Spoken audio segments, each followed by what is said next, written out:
Come closer. I want to tell you about a stone. Not just any stone. This one weighs as much as 15 men, carved from the living rock of Tura quarries 20 miles south of where we sit. This morning, 4,500 years ago, it is being dragged up a ramp toward eternity. The rope burns against calloused palms. Dawnlight catches the limestone face as it scrapes forward, grain by grain, up the muddy incline. 40 men lean into their work, their breath visible in the cool air, their shadows stretching long across the desert floor. Behind them, the Nile glimmers like beaten copper. Ahead of them, rising impossibly into the morning sky, the pyramid grows.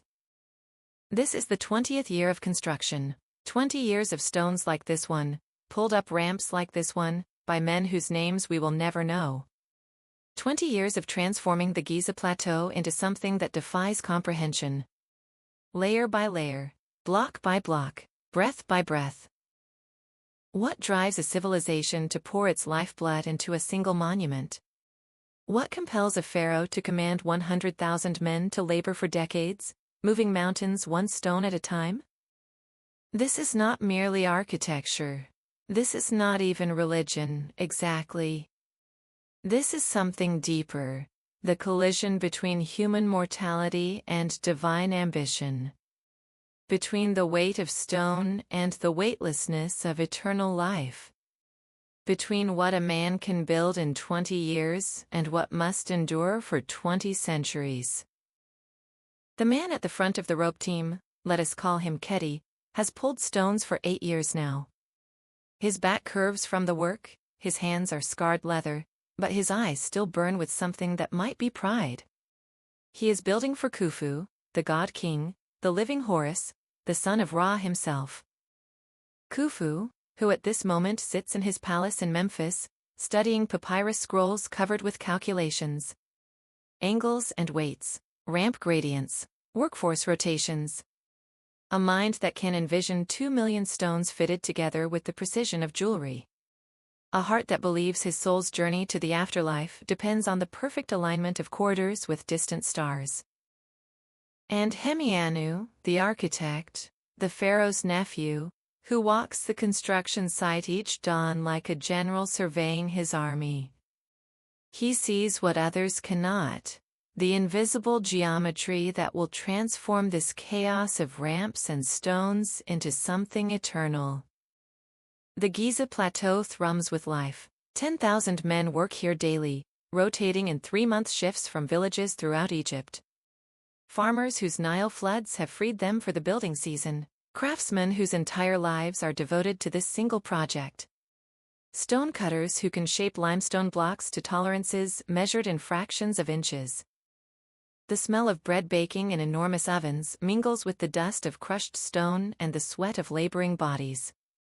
Overseers shout instructions in the morning heat, chisels ring against granite, wooden rollers creak under impossible weights. And always, always, the sound of rope against stone as teams like Keti's drag their burden skyward. The pyramid already stands 300 feet high. Its base covers 13 acres, large enough to hold 8 football fields. The stones at its foundation weigh 15 tons each. The precision of its construction surpasses anything human hands will achieve for the next 4,000 years. Yet it is still growing, still hungry for more stone, more sweat, more devotion. This is not slave labor, as Hollywood would have us believe. These are citizens of the world's first great nation, united in purpose that transcends individual life. They are fed on bread and beer, garlic and onions. They are housed in workers' villages with their own bakeries, breweries, and hospitals. They sing work songs as they pull. They take pride in their gang names, Friends of Khufu and Drunkards of Munkori. But pride does not ease aching muscles. Devotion does not heal broken bones. As the pyramid rises higher, the ramps grow longer, steeper, more treacherous. What once took a team 30 minutes now takes an hour, then 2 hours. Men begin to collapse in the afternoon heat. Some stones slip backward, crushing feet, breaking legs. The work gangs grow restless. Whispers spread through the workers' villages. How much higher? How many more years? How many more stones? Even the architects began to doubt. The mathematics that seemed so elegant on papyrus become brutal when translated into human suffering. Khufu himself visits the site more frequently now, his royal litter carried up to the plateau in the pre-dawn darkness. He sees what his dream costs: the bent backs, the bloodied hands, the faces of men who have given 8, 10, 15 years to his vision of eternity. Does he sleep peacefully, this god-king? Does he dream of the weight pressing down on human hearts? The Nile flood comes late that year. The harvest fails. Villages that have sent their strongest sons to build pyramids now struggle to feed their children. And still the work continues. Still the stones rise. Because to stop now would render meaningless every stone already lifted, every back already broken, every year already sacrificed. It is the final year. The pyramid's peak awaits its capstone, a single pyramidion of polished granite that will catch the first rays of dawn and the last light of evening. One more stone.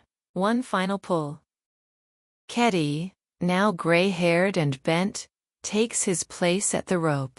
The capstone weighs 3 tons, light compared to the foundation blocks, but this final climb will be the steepest of all. 480 feet above the desert floor. Higher than any human structure in the world. They pull. 20 years of labor condensed into this single moment. The rope cuts deep, muscles scream, hearts pound against ribs. And slowly, impossibly, eternally, the final stone rises toward the sun. When it settles into place, when the last gap is sealed and the last surface polished, something fundamental shifts in the world. The pyramid is complete. Khufu's path to immortality is secure. But here is what no one expected. Khufu dies within a year of the pyramid's completion. His mummy disappears from its golden sarcophagus, stolen by tomb robbers who care nothing for divine kingship.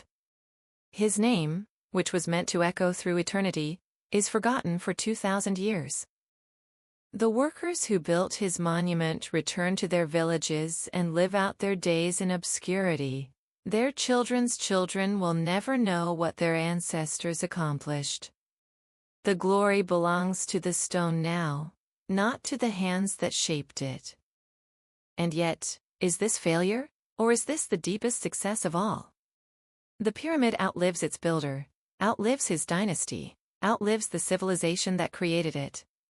It becomes something larger than any single pharaoh's ambition, a testament to what human beings can achieve when they surrender their individual mortality to collective purpose. The Great Pyramid stands for 45 centuries.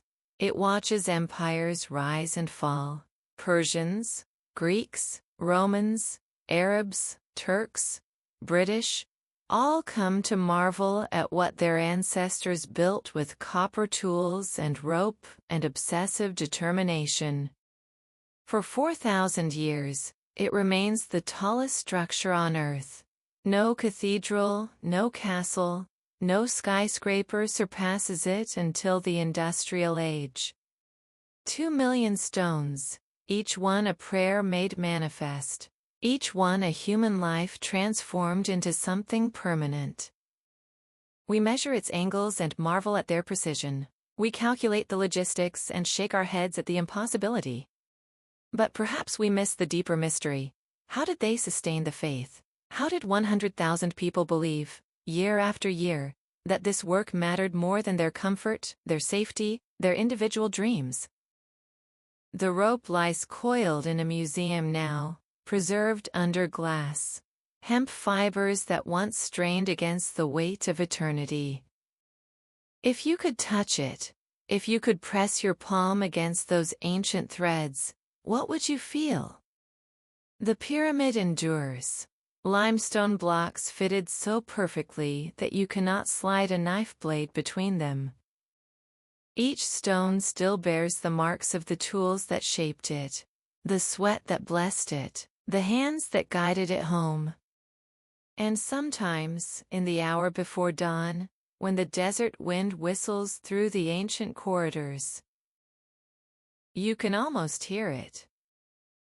The sound of rope against stone. Still pulling, still rising.